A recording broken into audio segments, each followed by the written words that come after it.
তৃণমূল আমলে সরকারি অফিসে হেনস্থার অভিযোগ 6 বছর ধরে অফিস মুখ হননি।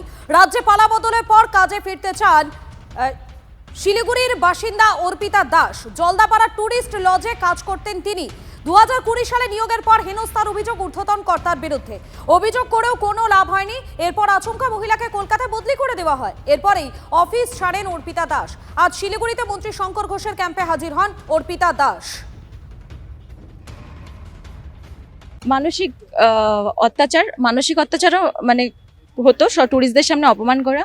এবং ম্যানেজার নিরঞ্জন সাহা, উনি এক্সটেনশন ম্যানেজার হয়েছিলেন। আমাদের এই সরকার আসার পর এক্সটেনশন যারা ছিলেন তাদের তো মানে বের হতে বললেন, এবং উনি রিটায়ারমেন্টের পরও আরও 5 বছর জব করেছেন। মানসিক হেনস্থা টুরিস্টদের সামনে, এবং যেটা আমার কাজ নয় সেটাই আমাকে করতে বলা, যাতে আমার মান সম্মান নষ্ট হয়।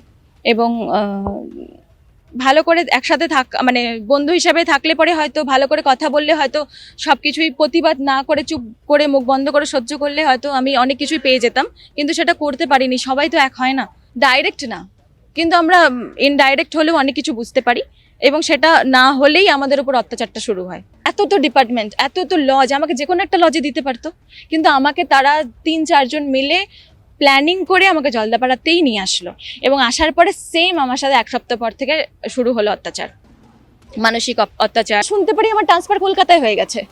আমি কিছু জানি না, আমি খেলনা হয়ে গেছিলাম পুরো, শুধু পাওয়ার। তারপর কলকাতায় কি জয়েন করলেন? আমি করিনি জয়েন, কারণ আমার মা এখানে একা থাকে, আমার সংসার চালানোর ব্যাপার আছে, আমার স্যালারি খুব কম। যিনি অভিযোগ করেছেন দিয়ে গেছেন। এবার পর্যটন দপ্তরে যারা দায়িত্বে আছেন তাদেরকে আমি অনুরোধ করব বা নির্দেশ দেব পুরো বিষয়টা খতিয়ে দেখতে। সব থেকে এগুলো ভালো হতো এর আগেই যদি মুখ খুলতেন, তাহলে আমাদের সুবিধা হতো।